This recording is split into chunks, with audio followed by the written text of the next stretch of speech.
Hola, mi nombre es Jennifer Dayana y hoy hablaremos sobre personajes realistas e insurgentes que participaron en las cuatro etapas de la independencia de México. En la etapa uno nos encontramos con el protagonista Miguel Hidalgo, quien se encargaría de promulgar el documento más importante de esta etapa, la abolición de la esclavitud.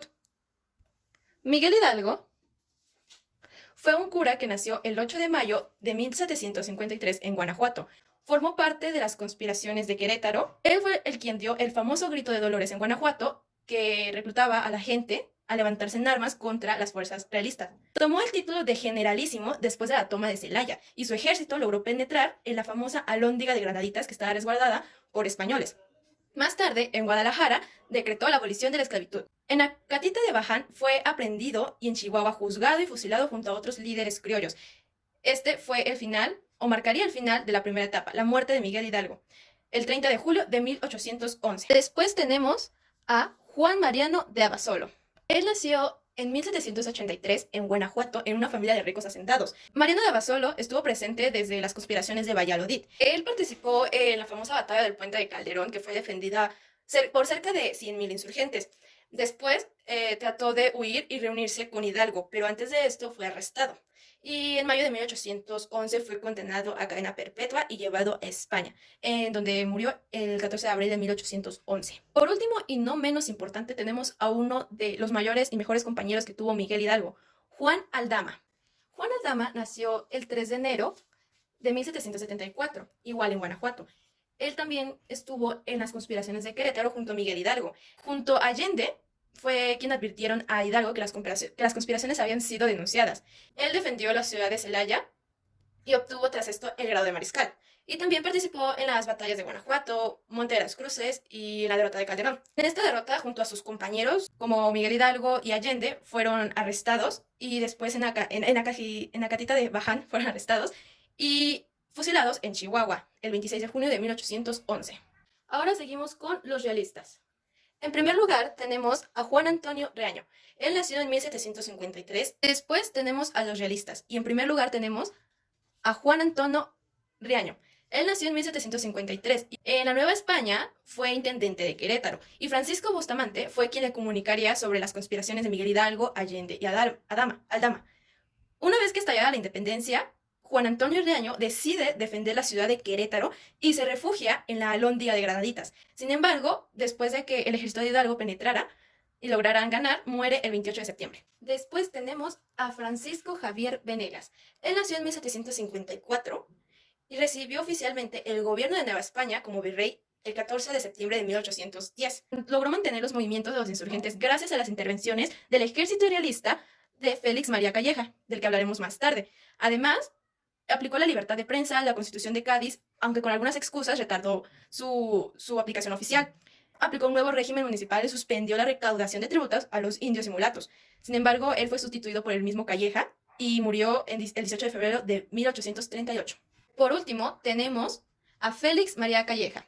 Él nació el 1 de noviembre de 1753 en Valladolid. Sería él quien derrotaría a los insurgentes en Aculco, Guanajuato, el Puente de Calderón y en Zitácuaro, dando una gran desventaja a las tropas de Miguel Hidalgo. Sería hasta la segunda etapa cuando él suplantaría al antes mencionado Virrey Venegas. Él murió hasta 1828. Después nos encontramos con la etapa 2, protagonizada por José María Morelos y Pavón. Él sería conocido como el Siervo de la Nación. Y gracias a su documento, Los Sentimientos de la Nación, que sería el más importante en esta etapa, se logró realizar la Constitución de 1812.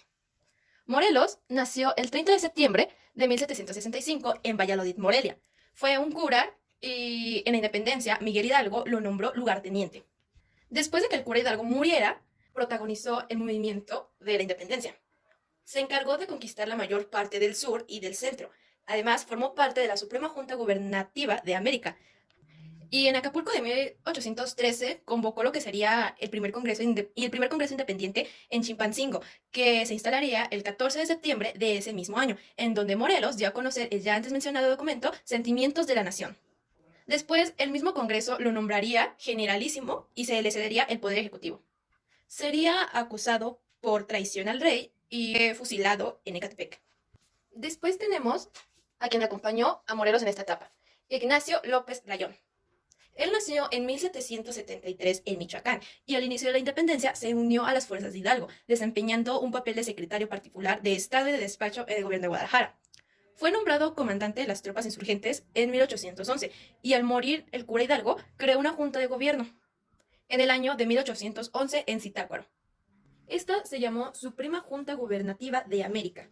Finalmente murió el 2 de febrero de 1832.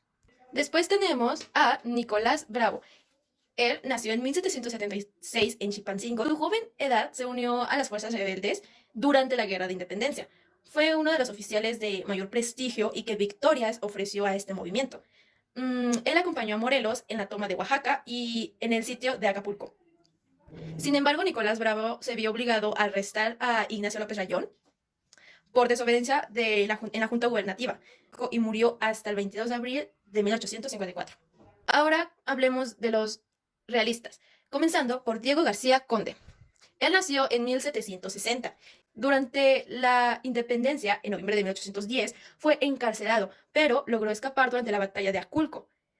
A las órdenes de Calleja, él participó en guerras del Bajío, obteniendo el grado de brigadier en 1810, y en el mismo año sería nombrado intendente de Zacatecas. Al final reconoció el plan de Iguala, y con el que se terminó la revolución, y fue el primer director de ingenieros en la escuela militar. Murió hasta 1825 en la Ciudad de México. Después tenemos a Luis Águila Alvarado. Él nació en Salamanca en 1783 y fue enviado al Virreinato de Nueva España. Y en 1811 fue nombrado ayudante de campo del virrey Venegas y jefe del Estado Mayor del Ejército del Sur. Junto a Porlier derrotaron a Morelos en Acatzingo. En 1813 fue nombrado comandante general del Ejército del Norte. Sin embargo, él no pudo tomar este papel por orden de regresar a España. Sin embargo, regresaría en 1814 para detener a insurgentes en Zacatlán, en donde tuvo la victoria. En 1815 regresó a España nuevamente con el grado de brigadier. Murió en Madrid hasta 1840. Por último, tenemos a Rosendo Porlier Asteguieta. Él nació en 1771 y durante la independencia, en 1811, se le dio el mando las fuerzas de Toluca. En mayo de ese mismo año fue ascendido a brigadier. Llegó a enfrentarse a las tropas de Morelos y murió en un navío a su mando en 1819. Ahora pasemos a la etapa 3, protagonizada por Vicente Guerrero. Durante esta etapa, el documento más importante sería el Plan de Iguala promulgado por Vicente Guerrero y Agustín de Iturbide. Vicente Guerrero nació en 1782. Durante la independencia, en 1810, quedó a las órdenes de Morelos, el Cerro de la Nación, en las tropas insurgentes. Y cuando este último murió, el movimiento recae en Guerrero. Participó en la toma de Acapulco. Tuvo fama por sus buenas tácticas en las batallas. Al final apoyaría a Iturbide con el avance del ejército trigarante. Guerrero gobernó solo por unos meses de 1829, después de que ya había concluido la independencia. Fue quien protagonizó el famoso abrazo de Acatepán junto con Iturbide. Después pasemos con Juan Mina. Él nació el 1 de julio de 1789 en el puerto de Liverpool. Viajó hacia Estados Unidos, en donde reunió un ejército liberal de novohispanos. Tras algunas victorias después, se unió a Pedro Moreno en el Bajío. Tras una gran derrota en Guanajuato, Mina fue encadenado y fue interrogado a órdenes del virrey Apodaca. Sin embargo, su ejecución se apresuró y murió fusilado en 1817. Ahora pasemos a hablar de quien apoyó a Javier Mina. Pedro Moreno. Él nació en Jalisco en una familia acomodada, lo que le permitió estudiar y dedicarse a sus haciendas. Esto haría que con la independencia, en 1812, organizara una guerrilla, pues creía que necesitaba que sus trabajadores vivieran en un nuevo país. Veía las necesidades de los hacendados, por ello decidió unirse al bando insurgente. Fue en 1816 cuando Pedro recibió a Javier Mina en el fuerte El Sombrero, y en 1817 sufrieron la derrota en donde fueron descubiertos y emboscados, siendo su destino luchar hasta morir decapitado.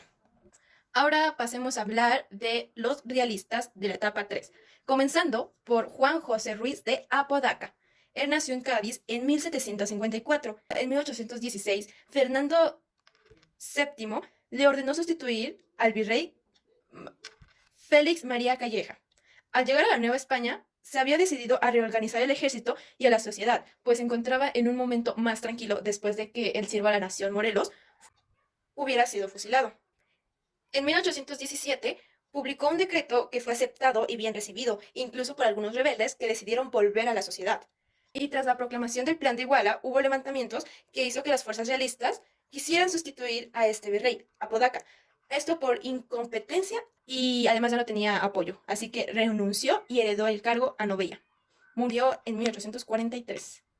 Después tenemos a Joaquín Arredondo. Él nació en Barcelona en 1763 y en 1787 ingresó a la Guardia Real Española como cadete. Después fue enviado a servir a la Nueva España y formó parte de la conspiración de Ignacio Elizondo para capturar a Hidalgo. Se convirtió en comandante de las provincias internas de Oriente y partió a Texas, pero volvió a Monterrey donde el movimiento ya estaba en su proceso de consumación. Murió hasta 1837. Por último, hablemos de Juan de Samano. Él nació en 1853 en Celaya e ingresó como cadete en el ejército en 1771. Fue maestro de matemáticas durante 5 años en la Academia de Barcelona y formó parte de varias expediciones importantes en Europa. Después llegó a América, en la parte de Centroamérica, en donde dio grandes batallas al sur de nuestro país y murió en 1821. Por último, hablemos de la etapa 4, la consumación de la independencia, protagonizada por Agustín Iturbide. Juan Odoño firmaría además los tratados de Córdoba, que harían oficial la independencia de México. Comencemos hablando del realista y después insurgente, Agustín de Iturbide, nacido en Valladolid, que se unió al ejército realista a los 14 años y al estallido de la independencia defendió contra los insurgentes. El virrey Apodaca nombró a Agustín comandante del ejército del sur, quien le ordenó someter a las tropas de Guerrero para concluir de una vez por todas la independencia. Sin embargo, Iturbide se unió a este para perpetuar el absolutismo y consumar la independencia. Sin embargo, no tenía pensado aplicar un régimen liberal. Junto a Guerrero elaboró el Plan de Iguala y en 1821, tras la firma del Tratado de Córdoba, entró a la Ciudad de México triunfante. Fue emperador de México de 1822 a 1823 y murió en 1824. Uno de los insurgentes más importantes que participó durante toda la independencia fue Pedro Asensio Alquiciras. Él nació en 1778 y fue un indígena otomí. En 1810 ingresó al ejército insurgente y en 1811 fue nombrado capitán de caballería. Después de la muerte de Morelos, decidió presentarse ante Vicente Guerrero y lucharon juntos durante el término de la Revolución, de la Independencia. Se convirtió en uno de los principales enemigos de virrey Apodaca. Y después del Plan de Iguala, él siguió luchando en una batalla contra el realista Cristóbal Huber, quien durante esa batalla falleció en 1821. Después tenemos al insurgente, cronista e historiador mexicano, Carlos María de Bustamante. Él estuvo activamente durante la independencia y fue el fundador junto a Jacobo del Diario de México, uno de los más reconocidos periódicos durante la independencia. Sus ideales liberales, expuestos en sus diversas publicaciones periódicas, le llevó a que lo encarcelaran durante 7 meses en 1812. Murió hasta 1848. Ahora tenemos a Guadalupe Victoria. Él más tarde se convertiría en el presidente de la nueva República de México. Nació en Nueva Vizcaya en 1786 y después de la muerte de Morelos fue uno de los militares que perseveró la lucha. Inició estrategias de guerra de guerrillas e impulsó preparativos para la creación de una fuerza marina. Apareció hasta 1821 para apoyar el Plan de Iguala y al concluir la independencia en 1824 se eligió a Guadalupe Victoria como el presidente de la nueva República Mexicana y falleció hasta 1843. Si hablamos de la persona que firmó el Tratado de Córdoba, fue Juan Odoño. Él nació en Sevilla en 1726 y fue un militar colonial español que combatió las fuerzas de independencia allá en España. Después se dirigiría a Nueva España hasta 1820 para ejercer el cargo de virrey. Fue obligado a firmar el Tratado de Córdoba que reconoció oficialmente la independencia de México y pasó el gobierno a Agustín de Iturbide. Falleció poco después, el 9 de octubre de 1821, en la Ciudad de México. Finalmente tenemos a Pascual de Liñán. Él nació en 1775 en Madrid. En 1817, en la Nueva España, fue nombrado comandante general interino de las provincias en Querétaro y Guanajuato. Él fue quien capturó y fusiló al general Javier Mina y sus defensores en el Fuente del Sombrero. Combatió contra Iturbide y fue nombrado comandante general del Ejército del Sur. Murió hasta el 1 de enero de 1855. Por mi parte fue todo acerca de los personajes de las 4 etapas de la independencia. Muchas gracias.